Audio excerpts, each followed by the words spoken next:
محمد نبينا بالنور هدينا من مكة حبيبي نور سطع المدينة اللهم صل وسلم وبارك عليه نحمدہ و نصلی علی رسولہ الکریم، اما بعد۔ پیارے بچوں، السلام علیکم ورحمۃ اللہ وبرکاتہ۔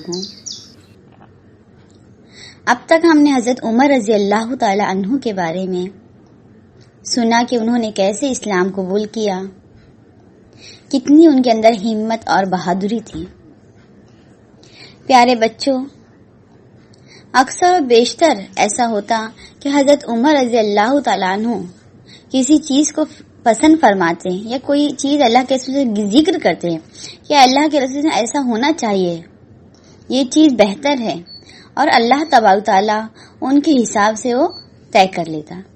جیسے کہ ایک مرتبہ حضرت عمر رضی اللہ تعالیٰ عنہ نے ہمارے پیارے نبی صلی اللہ علیہ وسلم سے کہا کہ جو جگہ ہے مقام ابراہیم خانہ کعبہ میں، اس جگہ کو اللہ کے رسول صلی اللہ علیہ وسلم نماز کے لیے منتخب کر لینا چاہیے۔ تو پیارے بچوں، دیکھیں گے ہم کہ حج میں 2 رکعت نماز جو ہے مقام ابراہیم کے پاس پڑھنا کیا ہے، ضروری ہے۔ تو اللہ تعالیٰ نے اس کو پسند کر لیا۔ اسی طرح پردے کا حکم آنے سے پہلے حضرت عمر رضی اللہ تعالیٰ عنہ یہ چاہ رہے تھے کہ عورتیں کیا ہے، برقع پہن کے حجاب کر کے باہر نکلیں، با پردہ رہیں۔ اس سے کیا ہوگے، بہت سے مسائل کیا ہوں گے، حل ہو جائیں گے۔ تو پیارے بچوں، اس کے کچھ دنوں بعد پردے کا حکم کیا ہے، عورتوں کے لیے نازل ہو گیا۔ اسی طرح اسلام قبول کرنے سے پہلے بھی وہ کیا کرتے تھے، شراب پیتے تھے، لیکن ان کو بہت برا لگتا تھا کہ یہ چیز غلط ہے۔ اور اسلام قبول کرنے کے بعد وہ چاہ رہے تھے کہ یہ چیز جو ہے شراب، جو کیا کرتی ہے، انسان کے دماغ کو، ذہن کو خراب کر دیتی ہے۔ تو یہ چیز اللہ تعالیٰ کے حکم سے کیا ہونا چاہیے، حرام ہو جانا چاہیے بچوں۔ اس کے بعد جب شراب کا پہلا حکم نازل ہوا، اللہ تعالیٰ نے کہا کہ اس کو نہ پیے جائے، لیکن اللہ تعالیٰ نے ڈائریکٹ اس کو حرام نہیں کیا بچوں۔ تو حضرت عمر رضی اللہ تعالیٰ عنہ نے پھر اللہ سے دعا کی کہ اللہ تعالیٰ یہ چیز بہت خراب ہے۔ اور دیکھوئے گا بچوں کہ جب اللہ تعالیٰ نے آخری حکم شراب کے بارے میں نازل کیا تو اسے کیا کہ اللہ تعالیٰ نے حرام قرار دیا۔ تو بچوں، ایسے بہت سے اسلامی احکامات ہیں جو حکم نہیں نازل ہوا اس سے پہلے ہی حضرت عمر رضی اللہ تعالیٰ عنہ چاہ رہے تھے کہ اس بارے میں اللہ تعالیٰ کیا کرے، کوئی حکم نازل کرے۔ بعد میں اللہ تعالیٰ اس کے بارے میں کیا کر دیتے ہیں، حکم نازل کر دیتے ہیں۔ تو بچوں، بتانے کا مقصد یہ ہے کہ حضرت عمر رضی اللہ تعالیٰ عنہ جہاں بہت بہادر تھے، وہیں پہ وہ بہت دور کی نظر رکھتے تھے۔ وہ بہت دور کا سوچتے تھے کہ آج اگر یہ چیز نہ ہوگی تو آگے چل کے کیا ہوں گے، مسائل کیا ہوں گے، کم سے کم ہو جائیں گے۔ پیارے بچوں، اللہ کے رسول صلی اللہ علیہ وسلم کے دور میں بہت سے صحابہ کرام کو قرآن یاد تھا۔ ہمارے نبی صلی اللہ علیہ وسلم جب دنیا سے رخصت کر گئے، اس کے بعد ایک جنگ ہوئی جس میں بہت سے ان صحابہ کرام جن کو قرآن یاد تھا وہ کیا ہوئے، اس جنگ میں شہید ہو گئے۔ تو حضرت عمر رضی اللہ تعالیٰ عنہ حضرت ابو بکر کے پاس آئے اور انہوں نے مشورہ دیا کہ اگر اسی طرح حافظ قرآن اگر شہید ہوتے جائیں گے تو ایک وقت ایسا آئے گا کہ بہت کم لوگ ہو جائیں گے جسے قرآن یاد رہے گا۔ تو ہمیں ایسا کرنا چاہیے کہ قرآن کو ایک جگہ لکھ لینا چاہیے تاکہ کل کیا ہو، لوگ اس سے کیا کریں، فائدہ اٹھاتے رہیں۔ تو پیارے بچوں، ان کے مشورے سے حضرت ابو بکر صدیق رضی اللہ تعالی عنہ نے تمام لوگوں سے کیا کیا، جن لوگوں کو قرآن یاد تھا وہ لکھوایا اور ایک جگہ قرآن کو کیا کیا، جمع کر دیا۔ تو پیارے بچوں، یہ بہت بڑی دین کی خدمت تھی کہ آج جو کا تو قرآن کیا ہے، ان لوگوں کی وجہ سے ہم تک پہنچا ہے۔ پیارے بچوں، حضرت عمر رضی اللہ تعالیٰ عنہ کو ہمارے نبی صلی اللہ علیہ وسلم سے بہترین بہت زیادہ محبت تھی۔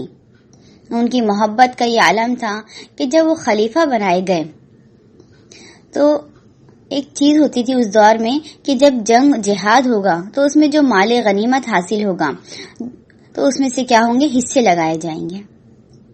تو پیارے بچوں، حضرت عمر رضی اللہ تعالیٰ عنہ نے صحابہ کرام کا جو ہے مال رقم فکس کر دی تھی کہ آپ کو اتنا ملے گا، آپ کو اتنا. تو جب جو حضرت عمر کے بیٹے تھے عبداللہ رضی اللہ تعالیٰ عنہ، تو ان کا جو تھا رقم تھی جو 4000 تھی، اور حضرت اسامہ رضی اللہ تعالیٰ عنہ کی رقم کتنی تھی؟ 5000 تھی.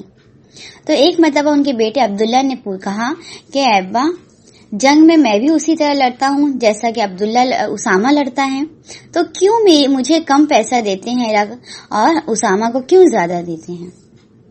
تو پیارے بچوں، حضرت عمر نے ان کا کیا جواب دیا؟ حضرت عمر نے کہا کہ تم میرے بیٹے ہو، تمہارا نام کیا ہے؟ عبداللہ بن عمر، اور وہ کون ہے؟ اسامہ بن زید ہیں. زید وہ صحابی تھے جس سے اللہ کے رسول بہت زیادہ محبت کرتے تھے. وہ تو ان کا جو باپ تھا اسامہ کے جو والد تھے زید، ان سے اللہ کے رسول کی محبت کی بنا پر میں نے اسامہ کی رقم کیا ہے؟ زیادہ مقرر کی ہے. اور تم عمر کے بیٹے ہو، اللہ کے رسول کو زید سے زیادہ محبت تھی، اس وجہ سے میں نے ان کی کیا ہے؟ بیٹے کی رقم زیادہ کی ہے. پیارے بچوں دیکھیے اللہ کے رسول کی محبت کتنی ان کے تھی کہ اللہ کے رسول کی دنیا سے رخصت ہونے کے باوجود بھی حضرت عمر ہر اس شخص سے محبت کر رہے ہیں جس سے کس نے محبت کی تھی؟ ہمارے نبی صلی اللہ علیہ وسلم نے محبت کی تھی. پیارے بچوں، یہی چیز ہمارے اندر ہونا چاہیے کہ ہمیں ہر وہ کام کرنا چاہیے جس سے ہمارے نبی صلی اللہ علیہ وسلم نے جو حکم دیا ہے، جس سے ہمارے رسول سے محبت کرتے تھے، ہر وہ کام کیا ہے؟ ہمیں بھی کرنا چاہیے. یہی محبت آپ صلی اللہ علیہ وسلم کی ہمیں دنیا اور آخرت میں بچوں کامیاب کرے گی. یہ خلیفہ حضرت عمر بن خطاب رضی اللہ عنہ جب خلیفہ بن گئے تو ان کا انصاف کا یہ عالم تھا کہ بھری دوپہر میں، کڑک دوپہر میں بھی وہ کیا ہو جاتے تھے؟ نکل جاتے تھے کہ اگر کوئی مددگار ہوگا تو اس کی میں کیا کروں گا؟ مدد کروں گا. ایک مرتبہ دوپہر کے وقت میں وہ لوگوں کی مدد کر رہے تھے. جب بہت تھک گئے تو راستے کے ایک کونے میں ایک چادر بچھائی اور وہیں پہ سو گئے. پیارے بچوں دیکھیے کتنے بڑے خلیفہ ہیں، پورا ملک ان کے اس میں ہے، لیکن یہ کہاں سو رہے ہیں؟ راستے کے ایک کونے پر چادر بچھائے سو رہے ہیں. اور اسی وقت ایسا ہوتا ہے کہ ایک شخص جو کون رہتا ہے؟ ملک کے روم کا بہت بڑا کیا رہتا ہے؟ سفیر سے مراد بچوں پیغام لانے والا. روم کا بادشاہ جو ہے ایک پیغام بھیجتا ہے، تو وہ پیغام لانے والا وہ کہاں جاتا ہے؟ پہلے حضرت عمر رضی اللہ تعالیٰ عنہ کی اس جگہ پہ جاتا ہے جہاں خلیفہ بیٹھتے تھے، جہاں پر تمام احکامات ہوتے تھے. تو وہاں حضرت عمر نہیں ملتے ہیں. وہ انہیں ڈھونڈتے لوگ ان کو لے کے آتے جہاں حضرت عمر سو رہے تھے. وہ حیران ہو جاتا ہے انہیں دیکھ کے کہ اتنا بڑا خلیفہ، اتنا بڑا بادشاہ کہاں سو رہا ہے؟ راستے کے کنارے پر. تو وہ کیا کہتا ہے؟ اے عمر، تم بہت خوش نصیب انسان ہو کہ تم راستے پہ بھی سکون سے سو جاتے ہو، اور ہمارے بادشاہ بہت بد نصیب لوگ ہیں کہ وہ محل کے اندر گدوں پر بھی کیا ہے؟ سکون سے سوتے نہیں ہیں. حضرت عمر ان کی بات سن کر مسکراتے ہیں. تو وہ کیا کہتا ہے شخص؟ اے عمر، تمہیں سکون اس لیے نصیب ہے کہ تم کیا کرتے ہو؟ لوگوں کے درمیان انصاف کرتے ہو. تمہیں کسی کا ڈر نہیں ہے کہ کوئی مجھے مارے گا، کیونکہ تم سب کے ساتھ انصاف کرتے ہو.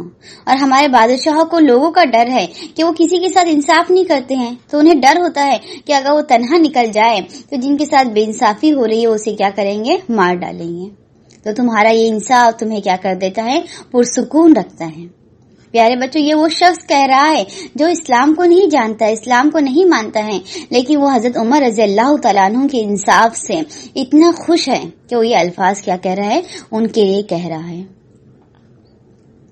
پیارے بچوں، ان کے انصاف کا یہ عالم ہے کہ جب بیت المقدس حضرت ابو عبیدہ بن جراح رضی اللہ تعالیٰ عنہ کے وجہ سے جب فتح ہوا، اور وہاں کا جو بیت المقدس کا جو بادشاہ تھا، جو گورنر تھا، اس نے کیا کہا ابو عبیدہ سے کہ میں چابی اسی وقت تمہارے حوالے کروں گا اس کی جب کہ تمہارا خلیفہ خود میرے پاس چل کر آئے گا. پیارے بچوں، ابو عبیدہ رضی اللہ تعالیٰ عنہ نے حضرت عمر رضی اللہ تعالیٰ عنہ کو پیغام کہا کہ اس کی شرط ہے کہ آپ جب آئیں گے تو آپ کو چابی ملے گی. پیارے بچوں، اس وقت کا خلیفہ اتنے بڑے بیت المقدس کے گورنر سے ملنے جا رہا ہے، اور ان کا کیا حال ہونا چاہیے؟ اچھے کپڑے پہننا چاہیے، غلاموں کی قطاریں ہونا چاہیے، کتنی سارے اونٹیں ہونا چاہیے. کچھ نہیں لیا بچوں، تنہا نکل گئے. صرف ایک اونٹ تھا اور کیا تھا، ان کا ایک غلام تھا. اور حال راستے کا یہ تھا بچوں کہ غلام کو کہتے کہ تھوڑی دیر تم بیٹھو گے اونٹ پر اور تھوڑی دیر میں بیٹھوں گا. سوچیے بچوں کتنے انصاف والے شخص ہیں کہ غلام کو کہہ رہے کہ تم بیٹھو، میں تو اونٹ کی کیا کروں گا، لگام پکڑوں گا، اونٹ کی رسی پکڑوں گا اور تھوڑی دیر میں بیٹھوں گا. بچوں اسی طرح سفر گزرتا رہا. اور بچوں یہ وقت اتنا ہنسی آتی ہے اور اتنا وہ لگتا ہے کہ کیسے وہ خلیفہ تھے کہ جب بیت المقدس جب قریب تھا تو بچوں باری کس کی تھی، اب سوار ہونے کی اس غلام کی تھی اور رسی پکڑنے کی باری حضرت عمر کی تھی. تو غلام نے یہ کہا کہ آپ بیٹھ جائیے، اب لوگ آپ کو دیکھنے کے لیے دیکھیں گے کہ سوار پہ جو ہے وہی کیا ہوگا، خلیفہ ہوگا. اب آپ اوپر بیٹھ جائیے، میں رسی پکڑ لیتا ہوں. تو حضرت عمر نے کہا نہیں، انصاف نہیں ہے، یہ انصاف تو یہ کہ جس کی باری ہے وہی بیٹھا رہے. بچوں بیت المقدس کے اندر داخل ہو رہے ہیں اور سواری پر کون ہے، غلام بیٹھا ہے. رسی کون پکڑا ہے، خلیفہ پکڑے ہوئے ہیں. جو لوگ نہیں جانتے تھے، جو لوگ پہچانتے نہیں تھے عمر کون ہے، تو وہ لوگ سب سوار کے آگے پڑے، یہی خلیفہ ہوں گے. جب سوار کو لوگوں نے ہاتھوں ہاتھ لیا تو آخرکار اس سوار نے کہہ دیا کہ خلیفہ میں نہیں، خلیفہ تو یہ ہے جنہوں نے رسی پکڑی ہوئی ہے. تو پیارے بچوں اس وقت گورنر فوراً آگے آیا اور اس نے کہا کہ جس خلیفہ کا یہ حال ہوگا وہ اتنا انصاف کرتا ہے، وہی کیا ہوگا، فتح یاب ہوگا. اس نے فوراً کیا کری، چابی کس کے حوالے کر دی، حضرت عمر رضی اللہ تعالیٰ عنہ کے. حالانکہ اس سے پہلے گورنر نے سوچا تھا کہ میں بہت سی شرائط رکھوں گا، لیکن جب اس نے یہ عمل دیکھا کہ یہ عمر اتنے انصاف والے ہیں تو ان کے ساتھ کوئی شرائط نہیں ہو سکتی ہیں، فوراً چابی کیا ہے ان کے حوالے کر دیا. پیارے بچوں چابی لیتے ساتھ حضرت ابو عبیدہ کے ساتھ ایک کونے میں گئے اور کیا کہا کہ یہ جو اتنی بڑی جو فتح حاصل ہوئی ہے اس کی وجہ کیا ہے، کیا تمہاری بہادری ہے یا میرا انصاف ہے؟ دونوں نے کیا کہا، یہ تو اللہ کی رحمت ہے. پیارے بچوں اگر ہم کوئی بھی کارنامہ انجام دیں تو یہ ہماری بہادری، ہماری طاقت کی بنا پر نہیں ہوتا ہے، بلکہ یہ تو کس کی بنا پر ہوتا ہے، اللہ کی رحمت کی بنا پر ہوتا ہے. پیارے بچوں حضرت عمر نے سب کو منع کر دیا کوئی مجھ سے نہ ملے. فوراً حضرت عمر رضی اللہ تعالیٰ عنہ نے 2 رکعت نفل نماز پڑھی اور اللہ کا کیا کیا، شکر ادا کیا. بچوں اسی کو کیا کہا جاتا ہے، تقوی، کہ اللہ کا کیا ہونا چاہیے، ہمارے دل میں ہمیشہ ڈر ہونا چاہیے. پیارے بچوں حضرت عمر رضی اللہ تعالیٰ عنہ کی شہادت، حضرت عمر جو مرے تھے تو وہ کیا ہوئے تھے، شہید ہوئے تھے. اب ان کی شہادت کیسے ہوئی تھی، ایک مرتبہ وہ مدینہ میں فجر کی نماز پڑھا رہے تھے. نماز میں انہوں نے سورہ یوسف کی تلاوت شروع کی تو ایک شخص تھا جس کا نام تھا ابو لولو. یہ جو تھا مسلمان نہیں تھا بلکہ دوسرے مذہب کا ماننے والا تھا. وہ مسجد میں گھس آیا اور اس نے کیا کی، خنجر جسے کیا کہا جاتا ہے، چاقو، اس چاقو پہ اس نے زہر لگا کے آیا تھا. جیسی حضرت عمر رضی اللہ تعالیٰ عنہ رکوع میں گئے فوراً اس نے کیا کیا، زور سے وہ چھری جو ہے ان کے پیٹ میں ڈال دی. 1 مرتبہ، 2 مرتبہ، 3 مرتبہ. تیسری مرتبہ جب اس نے ڈال کے نکالا تو حضرت عمر رضی اللہ تعالیٰ عنہ گر پڑے. پیارے بچوں وہ گرے نماز کی حالت میں، نماز پڑھا رہے تھے، لیکن جو لوگ اتنے لوگ نماز پڑھ رہے ہیں جسے مقتدی کہا جاتا ہے، کسی کو بھی ہوش نہیں رہا. پیارے بچوں صحابہ کرام جب نماز پڑھتے تھے نا تو پورا اللہ کی یاد میں کھو جاتے تھے. حضرت عمر رضی اللہ تعالیٰ عنہ نے جو ان کے پیچھے صحابی تھے حضرت عبد الرحمن بن عوف، ان کو ہاتھ پکڑ کے آگے کیا اور خود ایک جگہ لیٹ گئے. پیارے بچوں جب حضرت عبد الرحمن بن عوف کی آواز لوگوں نے سنی تو لوگ اب حیران ہو گئے کہ وہ نماز تو عمر پڑھا رہے تھے، وہ کہاں گئے. جب حضرت عبد الرحمن بن عوف نے جب سلام پھیرا تو سب نے دیکھا کہ عمر کیا ہے، خون سے لت پت ہے. پیارے بچوں پہلی رکعت میں ہوا تھا، اتنی لمبے وقت ان کا جو خون بہا، پیٹ کیا ہوا تھا، پورا کے پورا پھٹ گیا تھا. پھر ان کو جب ان کے گھر لایا گیا تو لوگوں نے ان کے نیچے، سر کے نیچے تکیہ رکھا تو انہوں نے تکیے کو ہٹا دیا. کہا کہ کیوں تم مجھے نرم بستر میرے حوالے کرتے ہو، جبکہ میرے نبی تو کبھی نرم بستر پر لیٹے نہیں تھے. بچے سوچے کتنی ان کو تکلیف ہو رہی ہے، لیکن اس حالت میں بھی نبی صلی اللہ علیہ وسلم کی محبت، اطاعت کتنا ہے ان کے اندر.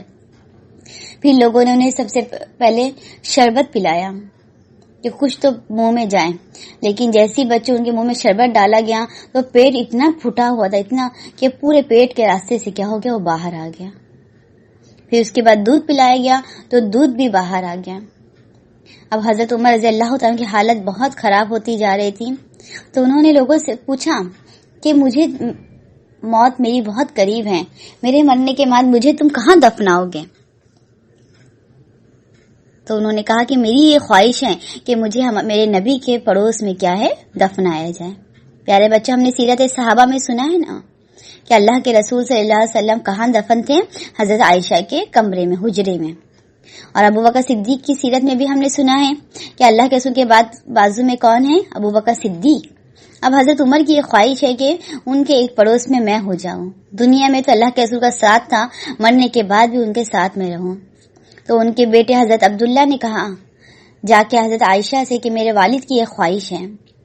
حضرت عائشہ نے کہا میری بھی ایک خواہش تھی کہ میں مرنے کے بعد اپنے شوہر کے پڑوس میں رہوں، لیکن حضرت عمر رضی اللہ تعالیٰ کی یہ خواہش ہے تو میں اپنی خواہش سے کیا ہو جاتی ہوں، پیچھے ہٹ جاتی ہوں۔ انہوں نے اجازت دے دی۔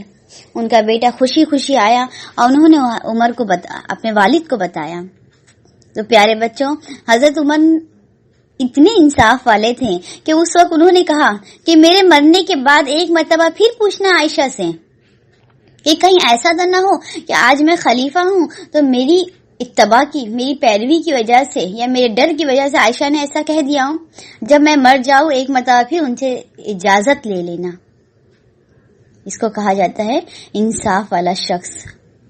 پیارے بچوں، ان کے انتقال کے بعد پھر لوگوں نے حضرت عائشہ سے پوچھا کہ انہیں کہاں دفنایا جائے، تو حضرت عائشہ نے اجازت دی کہ انہیں وہیں دفنایا جائے جہاں میرے آپ صلی اللہ علیہ وسلم دفن ہیں۔ تو پیارے بچوں، اس طرح حضرت عمر رضی اللہ تعالیٰ عنہ حضرت عائشہ کے حجرے میں آپ صلی اللہ علیہ وسلم کے پڑوس میں دفنائے گئے۔ اس سے اسلام کی بہت بڑی شخصیت، جن کی وجہ اسلام بہت دور تک پھیلا تھا، آج دنیا ان سے کیا ہو گئی تھی، مرحوم ہو گئی تھی۔ پیارے بچوں، وہ دنیا سے تو چلے گئے لیکن اپنے عظیم کارنامے آج تک کیا ہے، وہ ہمارے ذہنوں میں ہیں۔ اسلامی تاریخ جو ہے ان کے کارناموں سے چمکتی ہوئی ہے۔ پیارے بچوں، اتنے بے انتہا کارنامے انجام دینے کے بعد بھی ان کا یہ حال تھا کہ وہ جب اللہ سے جب دعا کے لیے ہاتھ اٹھاتے تھے تو وہ یہ کہتے تھے کہ اگر اللہ کے رسول صلی اللہ علیہ وسلم کہہ دیں کہ پورے لوگ جنتی ہیں، صرف ایک جہنمی ہے، تو میں یہ سوچوں گا کہیں کاش وہ بدنصیب میں تو نہ ہوں۔ پیارے بچوں، ہم کو اللہ سے اتنا ڈرنا چاہیے کہ ہمیں اپنی نیکیوں پہ بھروسہ نہیں کرنا چاہیے، صرف اللہ کی رحمت پہ بھروسہ کرنا چاہیے۔ اور وہ یہ بھی کہتے تھے کہ اگر اللہ کے رسول کہہ دے کہ پورے لوگ جنتی ہیں، جہنمی ہیں، صرف ایک جنتی ہیں، تو میں یہ اللہ سے امید کروں گا کہ کاش کہ میں وہ ہوں۔ تو ہمیں ہمیشہ اللہ سے ہمیں امید کا دامن کیا ہے، تھامے رکھنا چاہیے۔ اللہ سے دعا ہے کہ اللہ تعالیٰ حضرت عمر رضی اللہ تعالیٰ عنہ جیسے اوصاف ہمارے اندر بھی پیدا کرے۔ وآخر دعوانا ان الحمد للہ رب العالمین۔